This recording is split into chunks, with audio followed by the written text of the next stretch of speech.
తెలుగు ప్రేక్షకులకి, అలాగే సోదర సమానులైన నందమూరి అభిమానులందరికీ, అలాగే ప్రపంచవ్యాప్తంగా ఉన్న తెలుగు ప్రేక్షకులకు అందరికీ కూడా నా కృతజ్ఞతలు తెలియజేస్తున్నాను.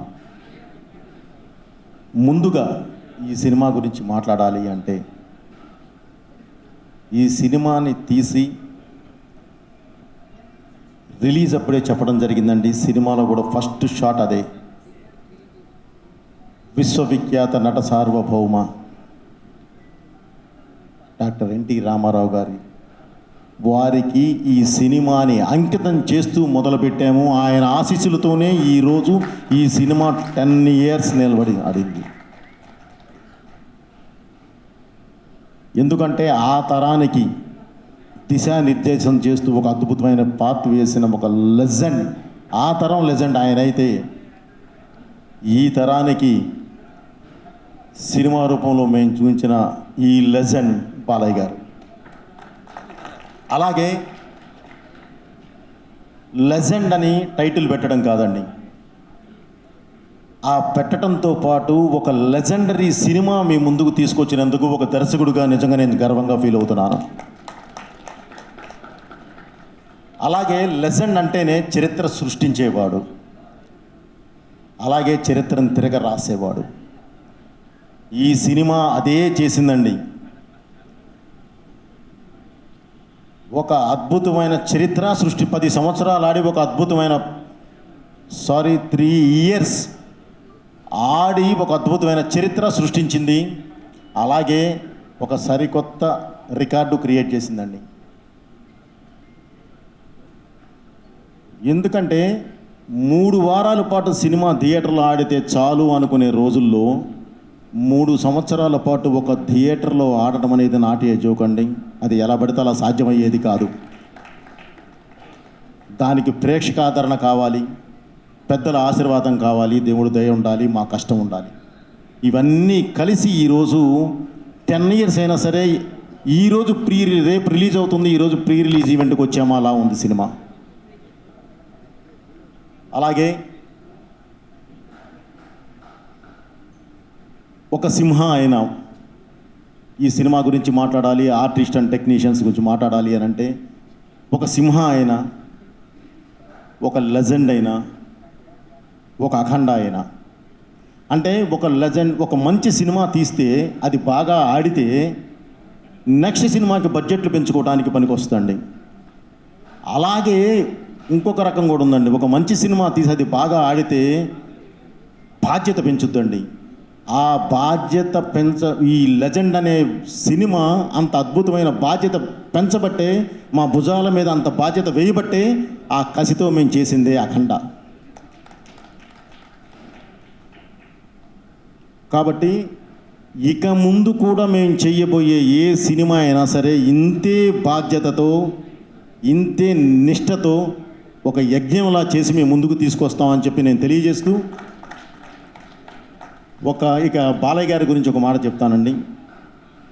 ఒక సింహ, ఒక లెజెండ్, ఒక అఖండ టైటిల్ పెట్టడం అనేది కాదండి. దానికి అద్భుతంగా పర్ఫెక్ట్గా న్యాయం చేసేవాళ్ళు కావాలి. ఆ న్యాయం చేసేది వాళ్ళు ఎవరయ్యా అని అంటే, సింహ అంటే బాలయ్య గారే కనిపిస్తారు, లెజెండ్ అంటే చరిత్ర తిరగరాశారు మీ కళ్ళ ముందే ఉంది, అఖండ అంటే ఈరోజు కూడా దేదీప్యమానంగా వెలుగుతుంది, అది మీ అందరికీ తెలుసు. సో అది బాలయ్య గారికే సాధ్యమైందండి. ఆయన ఉండబట్టే, ఆయన నమ్మకమే ఈ 3 సినిమాలు. అంతే తప్ప ఎవరో నన్ను ఇది చేస్తూ ఉంటే నేను చేయలేను అంతగా. సో ఆయన నమ్మకమే ఈ 3 సినిమాలు. థ్యాంక్ యూ బాబు. మన రిలేషన్ ఎప్పుడు ఇలానే ఉండాలి, ఇలానే ముందుకు వెళ్ళాలి.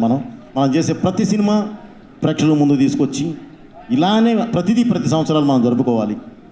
సింహ త్వరలో 15వ సంవత్సరం నిండుతుంది బాబు. అలాగే ఈ సినిమా ఆర్టిస్టు అంటే సోనాల్ చౌహాన్, థ్యాంక్ యూ మా. ఎక్కడో స్విట్జర్లాండ్లో ఉండి, తను వేరే షూట్లో ఉండి, లేదమ్మా ఇది 10 years ఆడిందంటే, సార్ నా ఫస్ట్ తెలుగు సినిమా నేను కంపల్సరీ నేను వస్తున్నానని చెప్పి పరిగెత్తుకుంటూ వచ్చింది ఆ అమ్మాయి. ఈరోజు నిజంగా అందరూ అప్లాజ్ చేయాలి. అలాగే ప్రతి ఆర్టిస్టు, రాధిక ఆప్టే, అలాగే పెద్దవారు మన ఆ గ్రాండ్ మా క్యారెక్టర్ చేసిన వారు ఎక్కడున్నా సరే ఆమె ఆత్మ సాధించాలని కోరుకున్నాను. ఎందుకంటే వారు లేరు, అయినా సరే వాళ్ళని తలుచుకోవాల్సిన అవసరం ఉంది మనకి. అలాగే సీతారా గారు కానీ, ఈశ్వరీరావు గారు కానీ, మన రజిత గారు కానీ, ఇక మిగతా ఆర్టిస్టులు అందరండి. ఫస్ట్ టైం జగపతి బాబు గారు ఇందులో ఒక అద్భుతమైన క్యారెక్టర్ చేశారు. విలన్ అని నేను అనండి, అది ఒక క్యారెక్టర్, అద్భుతమైన క్యారెక్టర్.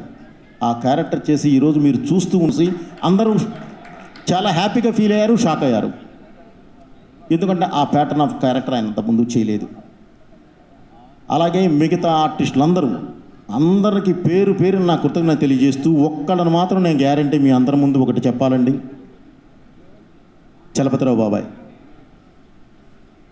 ఎప్పుడు నా ప్రతి సినిమాలో ఉంటూ బిడ్డ బిడ్డ బిడ్డ అంటూ ఉండే ఒక మంచి వ్యక్తి. ఆయన అకాలంగా ధనామని ఆయన శివైక్యం జరగడం జరిగింది. ఆయన ఎక్కడున్నా ఎప్పుడు బాబాయ్ మేము బిడ్డలమే, మేము ఎప్పుడు ఇలానే ఉండాలి, మా ఎదుగును నువ్వు చూస్తూనే ఉంటావు అని ఆయన తెలియజేస్తూ, ఇక టెక్నీషియన్స్, ఈ సినిమాకి పనిచేసిన ప్రతి టెక్నీషియన్ అంటే మెయిన్ నా కళ్ళు అంటే నా కెమెరామెన్ రాంప్రసాద్ గారు, అలాగే నాకు ప్రతిదానికి ఎప్పుడు అండగా నిలబడే ఆర్ట్ డైరెక్టర్ ప్రకాష్ గారు, నేను చేసిన సినిమాకి పర్ఫెక్ట్గా న్యాయం చేస్తూ అద్భుతంగా శ్రావ్యంగా ప్రేక్షకుల ముందుకు తీసుకొచ్చే నా మ్యూజిక్ డైరెక్టర్ దేవిశ్రీ గారికి. యాక్చువల్లీ తను రావాల్సిందండి, తను ఈరోజు రాలిన తర్వాత ఎడిటింగ్ రూమ్ తీసుకెళ్ళిన తర్వాత దాన్ని ఒక పద్ధతిగా ఒక సిస్టమ్ ప్రకారం దాన్ని ఒక దీనిలో తీసుకొచ్చే నా ఎడిటర్ చంటి గారికి, అలాగే మన తమ్మిరాజు గారికి,